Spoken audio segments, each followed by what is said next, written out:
guys, how we doing? So we're back in another Mother's Basement video. What's in an OP? And this is called How Konosuba and ReZero Beat the Pants Off SAO. Now, I know, look, I like SAO, but I also really enjoy it when Mother's Basement just rips into SAO. You know, he's funny, he's so passionate about how bad he thinks it is, and how bad Rika Kawahara is at writing and that. And I absolutely love Konosuba, and I love ReZero, so this just seems like the perfect video for me to watch. And the What's in an OP videos are always very good, very informative, and let's just get into this. What's in an OP? How Konosuba and ReZero beats the pants off SAO. I think it's safe to say that anime fans are pretty sick of stuck-in-another-world light novel stories. We've seen them time and again, they're only rarely good, and yet studios keep making more. I like them. It's gotten to the point where a lot of people will write a show off entirely simply because it has that premise. That's a good survival tactic on principle, but in practice, it'll lead you to miss two of the best shows this year, Konosuba and ReZero, both of which play with the concept in intriguing ways. Konosuba is a hysterical spoof of the shows that have given the subgenre a bad name, while ReZero explores the more traumatic realities of life in a video game-like world. Oh, definitely. Both shows fundamentally represent a reaction to the sensation that is Sword Art Online. Right. They aim to address its problems, and in doing so make something better, but their approaches couldn't be more different. Yeah, that's so true, yeah. Konosuba lampoons the inherent absurdity of SAO's tropes and general premise, and while its sense of humor can be rather mean-spirited, especially when it spoofs Kirito directly, it has a defiantly upbeat tone, in intentional contrast with how dour and edgy these shows tend to be. Yeah. ReZero, meanwhile, looks at what was inherently interesting about SAO's concept, the horror angle mainly, and tries to finally make good on that promise. It takes a game mechanic that most other game world escapist fantasies conveniently forget, respawning, and explores how horrifying it would be to actually experience that in a manner similar to Dark Souls. Horrific, In essence, especially the ways Konosuba he takes the does SAO formula and brightens it up through the liberal application of comedy, while ReZero darkens it in an attempt to make it, well, actually dark and interesting as opposed to just juvenile and edgy. And these different approaches are reflected clearly in their OPs. Oh, definitely. Konosuba's so OP starts with a upbeat. sunrise over Like, a picturesque fantasy world as the singer goes on about how beautiful it is, leading up to a shot of Kazuma triumphantly reaching out to grab at a metaphorical representation of his dreams. ReZero starts with our protagonist Subaru's disemboweled corpse magically pulling itself together before he's confronted with something even more horrifying. The difference couldn't be much starker if they tried. Each OP has a clear and contrasting message to convey, but we'd be here all day if I kept comparing them back and forth, and it'd make mixing the music of this very difficult. So let's start with ReZero. By the way, this has been driving me nuts. It's ReZero, not ReZero. Re is in English, like you'd see in the subject line of an email. I know you're weebs, but you don't have to say everything. Who actually says it like that? In a direct allusion to the time travel focus of the show's plot, ReZero's OP begins where it ends, with Subaru's guts and groceries spilled out on the floor. The black and white color palette both gives the scene an eerie atmosphere and obscures the gore enough that it doesn't have to be censored for TV, which would be kind of lame since the animation on it is pretty impressive. It's really good. In a brief flash, we see a hulking shape with hollowed-out red eyes, followed by what looks like a Mabeast, and finally we see a mural depicting the shape creating the Mabeasts with magic. That would make this the Witch of Gluttony, Daphne, who originally created the beast, which is a pretty far-off plot point to hide right at the start of it doesn't come until like halfway through. Next, we see an image of Satella, the jealous witch, staring back at us with a tilted, malevolent grin. Since she seems to be the source of Subaru's return by death ability, it makes sense that he'd see her in the darkness as he's yanked back in time. Next, we see Subaru's shocked face imposed against a storybook sketch of the city's castle, perhaps hinting at the future importance of the queen selections. And finally, a skull with its mouth gaping open.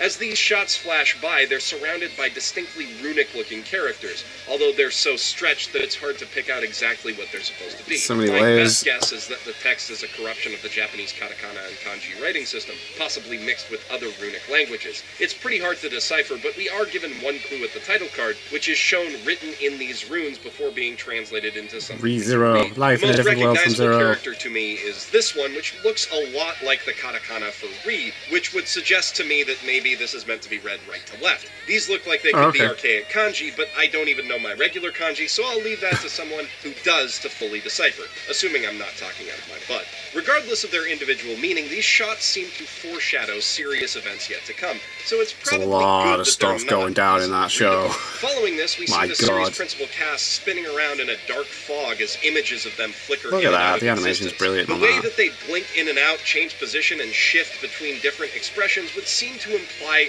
that they represent the different sides we see of these characters across every time he goes back, the first half of this is capped off with the three characters standing under the steady, really unshifting cool, gaze of the arc villain Elsa, hinting that no matter what Subaru tries, he won't be able to avoid fighting her. The fact that Rosewall is depicted in a similar way to Elsa creates an air of suspicion about him right away, but based on the season up to this point, the only implication of this seems to be that he, like her, is a constant regardless of the timeline. These flashes give us a small idea of each character's disposition, but the one with the most interesting implications by far is the shot of Rem back-to-back with her sister Ram.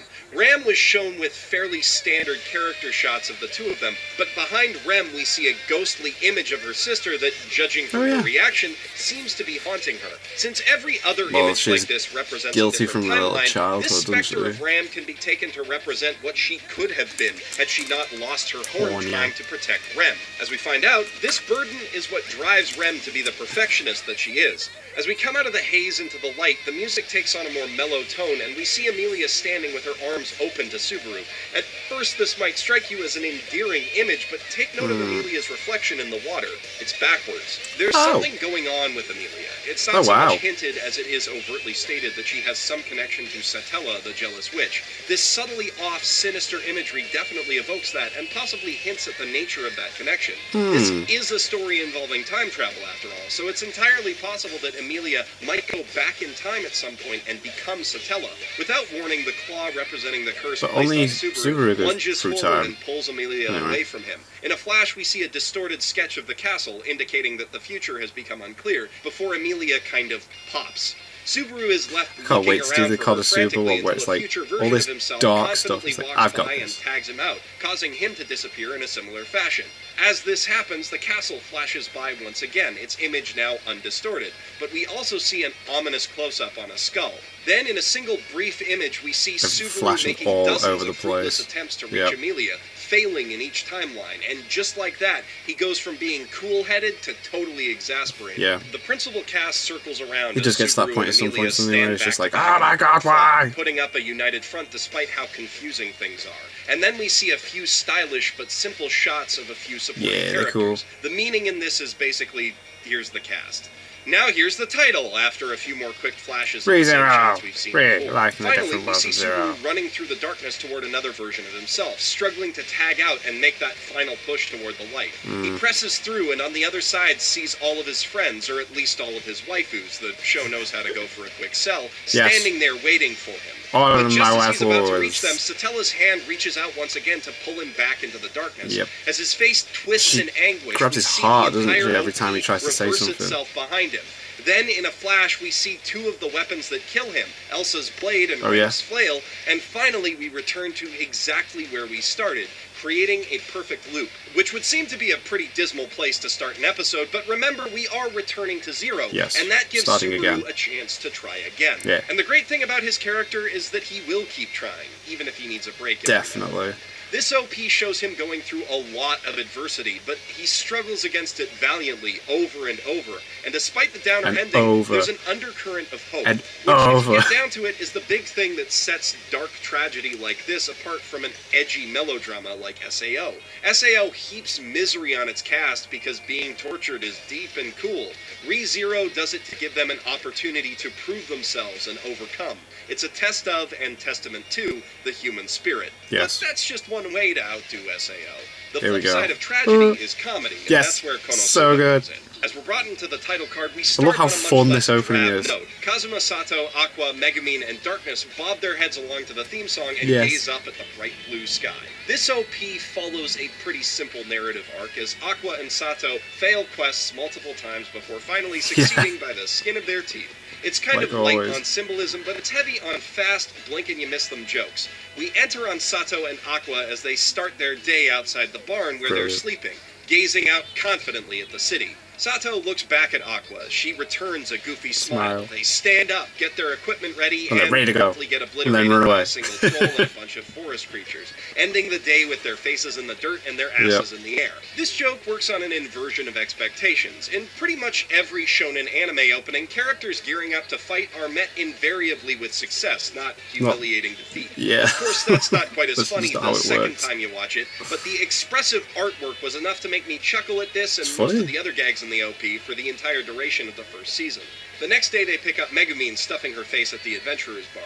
The way that she's eating and the contrast between her and the decidedly mature-looking barmaids highlights her childishness. Yes, she is so childish. She's eating alone despite having quite a spread in front of her. Darkness, meanwhile, stands confidently in the town square with people looking up at her. Yes. She's someone people can believe in, or so it seems until her true nature is revealed. A gag that's thankfully not spoiled much in this intro. No, they don't, do do they? Hinted at in a moment. The next few shots go by quickly, but they provide a clear picture of the cast personalities. With their party together, they once again set out on an adventure. Aqua walking with an exaggerated, overconfident stride that contrasts humorously with her desperate, undignified scrambling to get away from the Minotaur that they encounter in the dungeon. As she's freaking out, Megumine lies useless on the floor. Darkness stands alone against the monster, and Kazuma defiantly holds her back, probably not so much out of a desire to fight as a conviction that if he's gonna die, you're gonna die with me. Yet for as that's definitely more like it. Appears to be, they have no trouble falling asleep in the middle of the woods surrounded by monsters. These characters are more or less oblivious to the actual looming danger all around them, but they also look pretty happy. Ignorance is bliss, after all. Except in Aqua's case. She's probably going to be a little upset when that worm thing tries to eat her head. As the next shot shows, though, she pretty much have it coming. In a quick setup and punchline, we see Aqua being petty and laughing at Subaru as he struggles to find footing on a giant lily pad. Yeah. This destabilizes the one that she was standing on, so she ends up falling in the water, too. The swift slapstick comeuppance is a gag as old as film, but it never really gets old. Finally, we see the party dragging themselves home at the end of the day. Subaru carrying Megumine after she's expended her one-use explosion spell. Aqua sobbing pathetically, and Darkness enjoying the humiliation and discomfort. This is the only glimpse that we get at the masochistic side of her personality in the OP, but like I said, I'm glad that they saved that joke for the show itself. So good. It's worth noting at this stage that the OP is marking time through a cycle of sunrises and sunsets, and the only part of the OP that's out of step with that is this montage, which makes me think that it may have been storyboarded in this order, but edited into this order later to better fit the music and help the jokes hit harder. The OP slows down for a moment as Aqua dances across the screen and presents the episode title to us in a manner that I can't help finding adorable, even though I know she's a horrible person. Yeah, she is. With a flourish, she brings us she's to so Kazuma, selfish. who feels an inexplicable warmth growing in his heart, as the lyrics assure him that it's okay to believe in himself and the world around him. Yes. With another flourish, Aqua casts a buff on the party as they get ready to fight off a horde of rock monsters, and they do a much better job of it this time around. Darkness manages to hit the rock golem with her sword, which is a little out of character, but the OP is entitled to a few artistic liberties. Sato, meanwhile, tries attacking one of these goofy-looking rock things to little effect as Aqua cheers him on, also to little effect. It's worth noting at this point that many of the monster designs we've seen so far are parodies of monsters from famous role-playing franchises. For instance, the troll we saw earlier was lifted straight from Dragon Quest, as were these little guys, commonly known as rock bombs. They like to explode, which Kazuma should really know, being the huge otaku that he is, but that doesn't stop him from making the dark until it explodes. Fortunately, Darkness sees him blasting off again and defies physics to rescue him in a gorgeously animated looks so good, I love it. Megumine counters with an equally gorgeous explosion of her own, which we see from a few different really impressive camera angles. Really impressive. I don't know, I really like this one for some reason. The explosion blows away the monsters and almost the entire party, but in the aftermath they pull themselves up and confirm with their doofy smiles that everything is Daijobu. And man, do I ever love these expressions. They really make the OP. Heck, they make the whole show. Konosuba draws on the same animation principles set in place by Ren and Stimpy, striving to never show a character with the same face twice. The OP caps off with all of the supporting cast striking cheerful poses. Wiz in her magic shop, the adventurers in the guild bar, Chris on a rooftop, Dullahan probably having just rolled his head under Wiz's skirt in Overlord's castle, Kyoya with his dumb harem, the barmaids at the guild, and then Yunyun, even though she only appears in the OVA, which you really need to watch if you haven't, seriously. After a I missed smile the from the OVA, but Adventurers Guild staff, we see she's the in whole season party 2. looking out over the city, an unambiguously I need to find triumphant those. image to bring us into the show itself, which is emblematic of not just Konosuba's story structure, but the nature of comedy. We can only laugh because of the assurance that no matter how hectic things get, they'll turn out all right in the end. Konosuba subverts SAO's typical nonsense in a lot of ways, but this is the biggest. Obviously, in any of these shows, except misery porn like Grimgar, things will go the hero's way when all is said and done, because at their heart, they're typical shonen series. Yet they constantly pretend that everything is hyper-edgy, doom and gloom. In Konosuba, the show never pretends like things aren't gonna work out. The only time Kazuma ever really suffers is when he forgets that, acts like a miserable, pessimistic jackass, Kirito, and looks the fool for it. The same applies to Aqua, who's the butt of most jokes because she's the quickest to complain. Everything that goes wrong for the sake of comedy. ReZero is about characters trying to be happy despite how shitty their world is. Konosuba is about characters trying to be happy despite how shitty they are. The world that's true, I suppose, wonderful. Hey, that's even in the name. The wow, common denominator here God's is that they're trying, world. which is something that characters in shitty shows almost never do, because shitty writers have gotten it into their heads that trying isn't cool. That's another one of the lines between legitimately dark and edgy. Seeing characters come up against adversity and make an effort is what makes them likable. That's not the only factor, of course, but it's something that both Konosuba and ReZero do well in their own ways, and it's a trait that their OPs exemplify. By the way, you can watch both Konosuba and ReZero on Crunchyroll. Yep, and you can get a 2-week free trial for that at crunchyroll.com/basement. Just saying, it's a good deal. Hope you guys enjoyed this OP. I have my premium account. It's been a long time since I did one of these, but I figure it's been a while since I did a proper What's in an OP, so I kind of I think he's done one for season 2 of Konosuba as well, so I think I prefer the second one to the first one.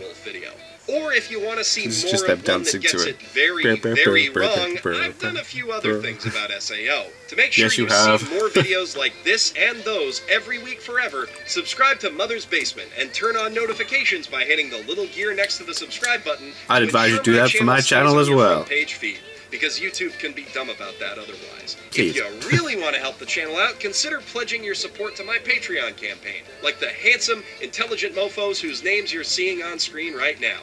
I cannot thank these guys or anyone else who supports me enough. You are the best. And I am Jeff Thu, professional shitbag, signing out from my mother's basement. That was cool. I like how he did the ReZero one first and then Konosuba to end on a upbeat note rather than the ReZero where it would have been, oh, I feel a bit grim now. But no, that was a really good video. I really love his analysis of the openings. They're good, and they're both really good openings, and both very, very good animes. And like he said, they're on Crunchyroll. Go watch them. Honestly fantastic. I've just finished Konosuba Season 2. I'm currently watching, well, I'm on the last 2 episodes now of Sword Art Online Alternate, Gun Gale, and my god, that's so good. I've got 2 more episodes to go. And I think Overlord 2's on there, and then, oh man, there's so much stuff I just want to watch, so much stuff I want to watch. But anyway, yeah, going off track here. Thank you guys very much for watching. What did you guys think of that? What did you guys think of this? Click like, subscribe if you haven't already. Leave comments down below, let me know what I should watch and discuss in future videos.